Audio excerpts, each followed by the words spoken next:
ভারতীয় high commissioner সাহেব সৌজন্য সাক্ষাৎ করতে এসেছিলেন। এগুলা নতুন একটি সরকার প্রতিষ্ঠিত হলে তাদের সাথে হাই কমিশনারগণ বা অ্যাম্বাসেডরগণ সৌজন্য সাক্ষাৎ করে থাকেন, এটা তারই অংশ। তাছাড়া আমরা প্রতিবেশী হিসাবে আমাদের ভারতের সাথে অনেক বেশি লেনদেন আছে, ব্যবসা বাণিজ্য আছে, যাতায়াত আছে বিভিন্ন ক্ষেত্রে। সেই সমস্ত বিষয়ে এবং সিকিউরিটি অ্যাসপেক্টগুলো নিয়ে তারা কথা বলতে এসেছিলেন এবং সীমান্ত নিরাপত্তা এই সমস্ত বিষয়ে কথা বলতে এসেছিলেন।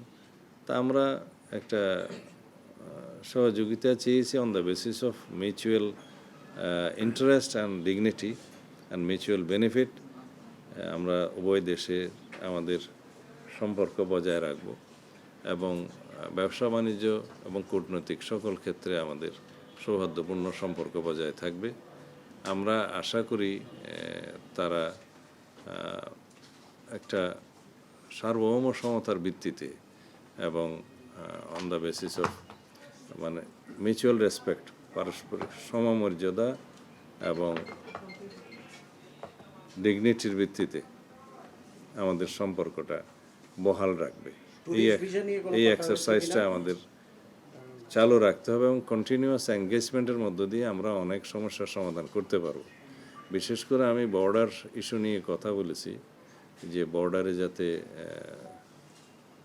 এই বর্ডার হত্যার বিষয়টি যেন আমাদেরকে আর শুনতে না হয়, সেই বিষয়ে যেন আমরা সবসময় এনগেজড রাখি।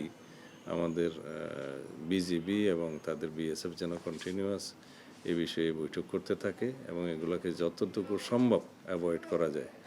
তো তারা বলেছেন সেই বিষয়ে তারাও আন্তরিক এবং তারা সে সকল সংস্থাকে সেই হিসাবে তাদের ইনস্ট্রাকশন দিবেন। এই না, সমস্ত ভিসা কার্যক্রম তাদের বিগত 1-1.5 বছর সময়ের মধ্যে তাদের কনসুলেটগুলো এবং তাদের ভিসা অফিসগুলো বিভিন্ন আক্রমণের শিকার হয়েছে, যার জন্য তারা এখনও পুরোদমে সেই ভিসা কার্যক্রম চালু করতে পারেনি। তবে তারা এশিওর করেছে যে তারা গ্র্যাজুয়ালি সেটা চালু করবে পূর্ণাঙ্গ।